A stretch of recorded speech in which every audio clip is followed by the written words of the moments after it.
മുഖ്യമന്ത്രിക്കും അദ്ദേഹത്തിൻ്റെ കുടുംബത്തിനുമെതിരെ നടക്കുന്നത് ആസൂത്രിതമായ ഗൂഢാലോചനയാണ്. അതിൻ്റെ പിന്നിൽ BJPയും അതോടൊപ്പം കോൺഗ്രസും ചേരുന്ന സഖ്യമാണ്. കേരളത്തിലെ പ്രതിപക്ഷ നേതാവ്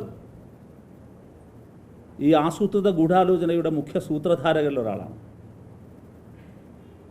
അതുകൊണ്ടാണ് പ്രതിപക്ഷം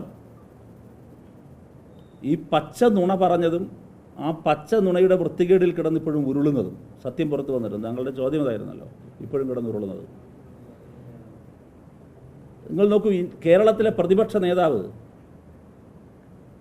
സ്വയം ഒരു നുണ ഫാക്ടറിയായി മാറുന്ന കാഴ്ചയാണ് നമ്മൾ കാണുന്നത്. അദ്ദേഹത്തിൻ്റെ നുണ ഫാക്ടറിയിലെ സർക്കാർ വിരുദ്ധ, പിണറായി വിരുദ്ധ നുണ, മുഖ്യമന്ത്രിക്ക് വിരുദ്ധ നുണ ഉണ്ടാക്കുന്നു. ഒരു നുണ ഉണ്ടാക്കിയെടുക്കുകയാണ്. പറയാനൊന്നുമില്ല. ആശയദാരിദ്ര്യം എന്ന് പറയുന്നത് പോലെ വലിയ രാഷ്ട്രീയ ദാരിദ്ര്യമാണ്. ഇത് പറയാൻ ഒന്നുമില്ല. എന്തെങ്കിലും ആരോപണ ദാരിദ്ര്യമാണ്.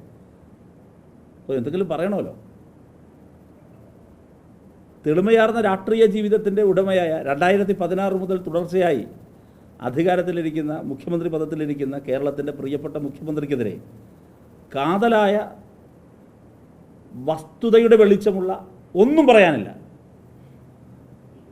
അപ്പോൾ പിന്നെ നുണ ഫാക്ടറി പ്രവർത്തിക്കുകയാണ്, നുണയുണ്ടാക്കുകയാണ്. ആ നുണ ഫാക്ടറിയായി ശ്രീ VD സതീശൻ മാറി.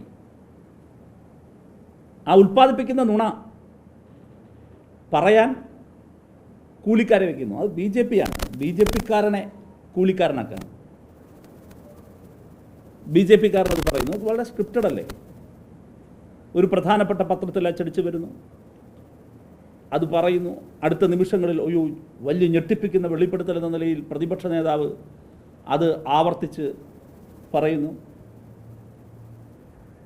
മിനിറ്റുകൾക്കകം ഇത് തെറ്റാണെന്ന് കേരളത്തിലെ മുഴുവൻ ദൃശ്യമാധ്യമങ്ങളും തന്നെ അത് വെളിച്ചത്ത് കൊണ്ടുവരുന്നു. വലിയ ചർച്ച ഉയർന്നു വരുന്നു, പ്രതിരോധത്തിലാവും.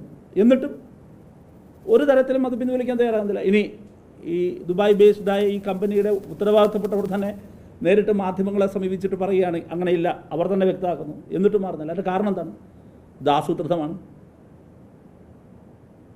വളരെ ആസൂത്രിതമായി മുഖ്യമന്ത്രിയെയും അദ്ദേഹത്തിൻ്റെ കുടുംബത്തിനെതിരെയും അപവാദ പ്രചരണങ്ങൾക്കായി ആസൂത്രിതമായ ഗൂഢാലോചനയുണ്ട്. അത് ഇടതുപക്ഷത്തിനെതിരായ നീക്കാണ്, ഈ ഗവൺമെൻറ്റിനെതിരായ നീക്കാണ്. അത് RSSൻ്റെ അജണ്ടയാണ്, BJPയുടെ അജണ്ടയാണ്. ആ BJP അജണ്ട കോൺഗ്രസുമായി ചേർന്ന് നടപ്പിലാക്കുന്ന ഒരു കമ്പൈൻഡ് പ്രോജക്റ്റാണ്. അത് വ്യക്തമാക്കുന്നതാണ്. ഈ ആരോപണം വളരെ നേരത്തെയുള്ളതാണ്. ഇവർ ഒരുമിച്ച് ചേർന്ന് ഒക്കെ ചങ്ങായിമാരാണ് എന്നുള്ള വളരെ കൃത്യമായ ആരോപണത്തെ ഒന്നുകൂടി അരക്കിട്ടുറപ്പിക്കുന്ന കാഴ്ചയാണ് ഈ സംഭവത്തിലുണ്ടായിരിക്കുന്നത്.